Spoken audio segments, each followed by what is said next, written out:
All right, so there is a way to set the invoicing policy based on the customer instead of based on the product. It does require some configuration with Odoo Studio. So the first thing that you're going to want to do is make sure you're in debug mode, which you can always just do by entering debug after the question mark after web, clicking enter, and you'll see you're in debug once you get that little icon up here. Now once you get that, I'm going to navigate to the customer record, and on the customer record I'm going to create a new field, and this field will allow me to define the invoice policy. It's just a simple checkbox, a Boolean field here. And I'm going to name this field invoice on order, for instance. So invoice on order. So now every time you create a customer, you can define whether or not you invoice them on order, and if you invoice them on delivery, then don't check that box. Now let's create John Doe Inc. And we will say for John Doe, I always invoice on order. And then I'm going to also create another contact titled Mike Barnes. And for Mike Barnes, I do not invoice on order. Now, once we've done that, let's go to the order itself. And we're going to create a related field here. And we're going to call this field, we're just going to relate it back from the customer record. And we're going to pull that invoice on order field.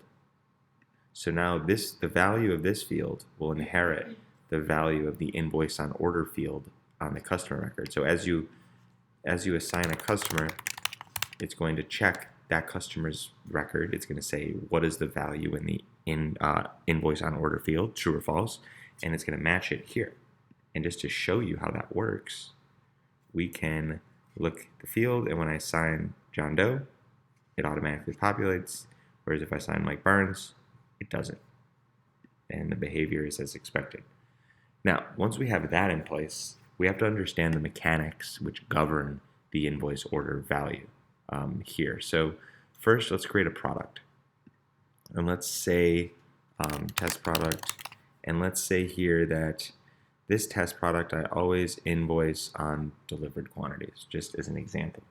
Or maybe you always invoice on ordered quantities. You'll have to define that at the product level. But for this example, we'll do delivered quantities because we're going to sell items and we're going to not deliver them, but we still want to be able to invoice them right away or be told to invoice them as to, show this, that you can, prompt this at the customer level and not at the product level. So with that, now let's go and create an order.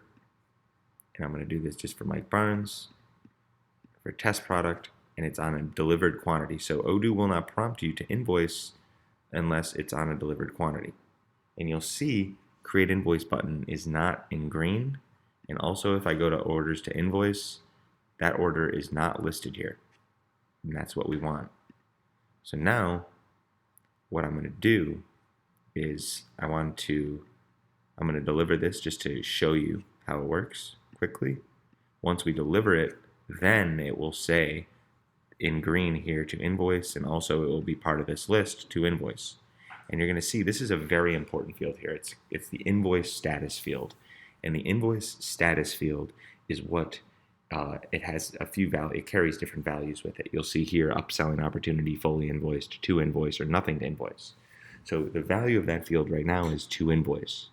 So by changing the value of that field, we can control whether or not it appears in this list and whether or not Odoo prompts you to invoice for that order. So this we can see is on the sale.order model, this field, because it's on the sale order. So if I go in here, and I'm actually going to edit the form view, and I'm going to just, for the sake of this demo, place it underneath the partner record here. And I know the name of the field. The field name is invoice underscore status. And when I put that field here, it's going to bring the status field right here. And you'll see invoice status to invoice now appears. So what we want to do is right now this field is governed by the line on the product, or by the invoicing policy set on the product. We can also influence the value of this field in other ways with Odoo Studio through automated actions. So what I can do is open up Studio, and I can say, create an automation, create, and I update invoice. You can name it whatever you want. And the trigger condition will be on an update, and you're going to update on the sale order. And what we're going to say is when the invoice on order field is true, action to do, update the record.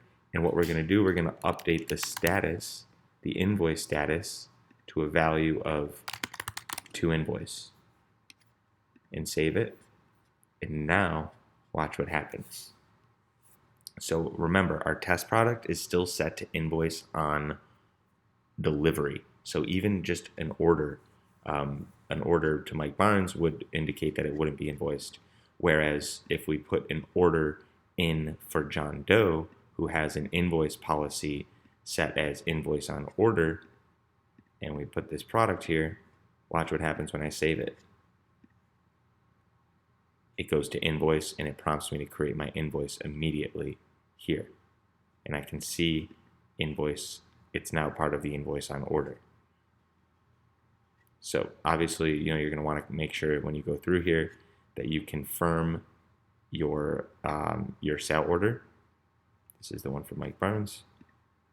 You want to go to, it's still a quote, right? Once you're going to confirm this, and then you'll be able to create your invoice for the test product just like that.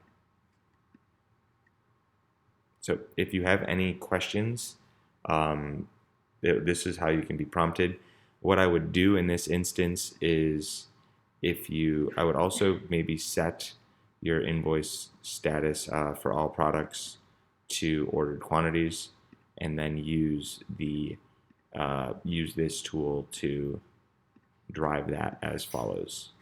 So if I have this, and if I have Mike Barnes, it will nothing to invoice because it's not invoiced on order. So that's how you can begin to work off this. If you have additional questions, let me know. I'm happy to drill in, and if I missed something or if something isn't clear, just let me know, and I'll talk to you about it in more detail. Thanks.